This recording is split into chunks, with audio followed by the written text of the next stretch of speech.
Once there lived a man and wife who wanted very much to have a child of their own, but year after year passed and they did not have a baby.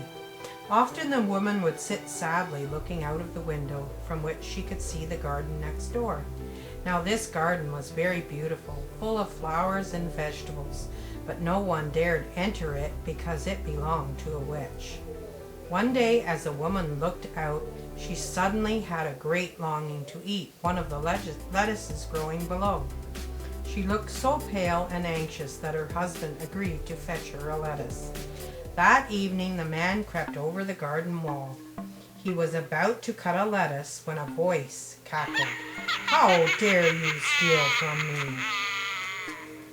It was the witch. Stuttering with fright, the man explained about his wife's great craving for lettuce. "Very well," the witch laughed. "You may take a lettuce if you will give me your firstborn child in return." The man was so frightened that he agreed and hurried home. And only a few months later his wife gave birth to a beautiful baby girl. The witch made the man keep his promise. She took the child at once and called her Rapunzel. The little girl grew quickly and became more lovely every day. The witch treated her like her own child, but when Rapunzel was 12 years old, the witch took her to a high tower and put her in a room at the very top. There was no door and no stairs, just a small window. When the witch visited, she called out, "Rapunzel, Rapunzel, let down your hair." At this, the girl would lower her long braided hair from the window and the witch would climb up. A few years later, a prince came riding past and heard a beautiful voice singing from the top of the tower. He hid nearby and saw what the witch did.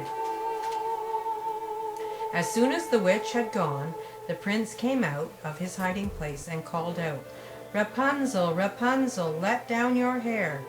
Thinking that the witch had returned, Rapunzel did as she was asked. She was astonished to see a tall, handsome young man climbing through the high window instead. The prince spoke kindly to the girl, and as she grew to know him, she grew to love him. All went well until one day when the witch climbed into the tower. Rapunzel spoke without thinking. "Why is it, mother, that you feel so much heavier than the prince does?" The witch flew into a rage. She took out some scissors and snipped off Rapunzel's long braid. With her magic powers, she banished the frightened girl to a desert far away. Then she crouched near the window and waited. Before long, a voice drifted up. "Rapunzel, Rapunzel, let down your hair." It was the prince. Carefully, the witch lowered the braid of hair out of the window. As the prince climbed into the room, she cried, "I wanted to keep my darling safe from such as you." And she gave him a huge push. The prince fell like a stone into some bushes at the foot of the tower. He managed to stagger to his feet, but his eyes had been scratched by thorns and he could not see at all.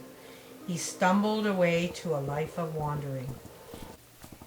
Years later, the prince came to the desert where Rapunzel was living.